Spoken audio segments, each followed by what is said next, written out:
AJ here back on the one for you. And guys, we're going to do another episode of 3NN News. That's right, guys, the 304 News Network. We talk about this 304s acting an absolute fool, right? And guys, if there's one thing that we know about these strong, independent chicks, I am woman, hear me roar, in numbers too big to ignore, is that they can't stand each other, right? Guys, they claim to be best friends, claim to have a sisterhood, but the moment that one of them pisses the other one off, all of a sudden it's, I'ma kill your bitch ass, bitch! they're always banging each other's boyfriends, stealing from each other, right? And then it's, I hope you die, bitch! I hope you die of AIDS, ho! and guys, here we have a case of these two 304s, these two B-dubs that were once friends, and then one of them turned on the other, and all of a sudden it's... So guys, we'll get into this, but before we do, like, subscribe, and drop a comment. Guys, I have a second channel called 50304, so check that out in the description. Join my Discord, check out the playlist at the end. And guys, I'm offering memberships now, so hit the join button or the link in the description. Thanks to all you guys that are already members. I really appreciate that. And let's get into this. Friends and roommates until one of them flipped and killed the other one. Look at that. Now the Fulton County District Attorney's Office is taking us inside a bizarre murder conviction. Channel 2's investigative reporter Mark Winnie has the murder in a Midtown townhome where the killer beat and then strangled the victim. Mark, this was in 2022. Look at that. Yeah, Fulton County's lead prosecutor. This reporter looks like he just rolled out of bed from a bender, right, guys? He looks like he still reeks of Jim Beam. He's like, shit, I gotta work today.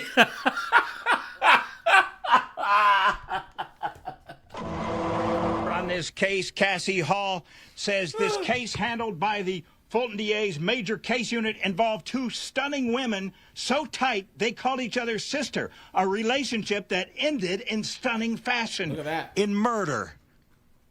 And of course, it's in Atlanta. Of course. Tamiria was so fun, loving, caring, giving, just goofy, smiling all the time. You know, just down-to-earth, loving girl. The tragic story of Mimi and Mo. Okeisha Range, nicknamed Mo, was so controlling of her roommate Shamaria Mimi Fletcher, attempting to isolate her from friends and family. It was like she had a stranglehold on Mimi's life. But Okeisha? Okeisha. when Mimi broke free by scheduling a trip without Mo, an annual trip that she had missed prior years because of this. I know, guys. I'm sorry. I gotta translate.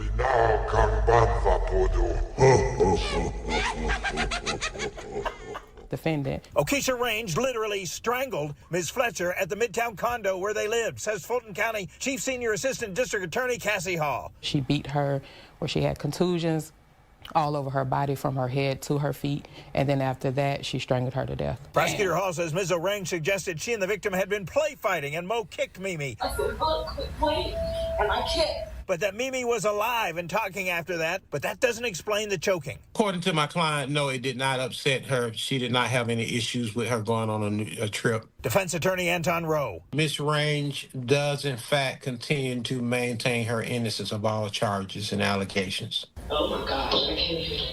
I'm seizing. Ms. Hall says Mo Range frequently feigned illness to manipulate Mimi Fletcher. Look at And in that. 2 Atlanta police interviews, Mo acted as if she was having seizures. But the prosecution used that against her, playing excerpts at Keisha Range's recent trial, which culminated in a conviction for murder and a life without parole sentence. Damn, guys. She got life without parole. She still maintains that she's never faked any type of seizures. She did, in fact, have real illnesses. We roommate together. They seem to have a great relationship. Antoinette Degree told us she roomed with both women about 10 months and testified for the prosecution. I wanted justice for Mimi because during the time that I was in her space, I didn't feel like she was being treated fair in the friendship. Was it controlling? Very controlling. Ms. Hall says for years while Mo Range roomed with Mimi, Mo mooched off Mimi, whose personality sparkled so much she had been elected president of the Eta Mu chapter of Alpha Kappa Alpha sorority at Georgia State. Keisha Range didn't buy herself food. She didn't pay any rent. She didn't have a source of income. Being a freeloader does not equal a murderer. But Ms. Hall says barring a successful appeal, the state of Georgia should be feeding and housing Mo for the rest of her earthly life. My client has directed me to file a motion for new trial, which indicates that she will be appealing the case. We have someone that becomes literally obsessed with a friend, and when that friend started pulling back, the only way that they could control them was to take their life. I think. Oh, there's this knucklehead Fannie Willis. She's still in office? How, right? Was to take their life. I think when you see the signs multiple times, you have to leave. Now, defense attorney Rose says he does not believe his client, Ms. Range, was controlling to the extent that Ms. Fletcher was isolated from family and friends. Ms. Degree says she witnessed Mo behave certain ways when Mimi's friends were around, and when it came to drawing attention to her illnesses, that led Ms. Degree to conclude Mo was indeed controlling. Reporting live inside the Fulton County District Attorney's Office, Mark Winnie, Channel 2 Action News. Look at her act like she's having a seizure. Look at that, guys. Guys, hold on. This is what I wanted to go back to. So, guys, look. She got found guilty of murder, felony murder, and aggravated assault. Look at that. Here, let me move my little guy here. Look at that, guys. Cooked. Look at that, guys. Damn. Life without parole. Guys, I would give that punishment an A+, right? Because usually chicks do all types of stuff and they get off easy, you know? But guys, I honestly think that justice was served here. Guys, what do you think? You know? I wouldn't say enough that the tides are changing, obviously. But let's look at some of the comments. This chick says, I don't do clingy friends. I like my space and my own privacy. Someone says she was in love with her. She was a psycho. Yeah, you know what, guys? That might be it, right? That, the one that deleted the chick to the murderer, you know, she was lesbian, and the other chick wasn't. Who knows? Someone says these fake seizures were wild AF. Send her to jail for that alone. Someone says she was jealous of her. No job, no income, no friendship. This person says friends and roommates are two things that you avoid in Atlanta. Look at that. This chick says, this is why I say to myself, so women out here aren't your friends. So jealousy is real and can cost you your life.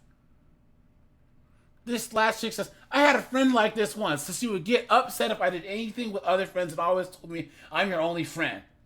I'm happy that I never got to a fighting, killing level, but this is scary. Guys, man, oh man, these chicks. You're going to see more and more of this, guys. As we men walk away, right? These chicks are going to try and do this golden girl stuff. Which means, see, the more that we walk away from them, the more that it crams them all in the same box. And this hatred they have for each other is going to boil over into this. But all right, you guys, this is AJ. I appreciate you guys. Like, subscribe, guys. I'm out of here. Have a good one.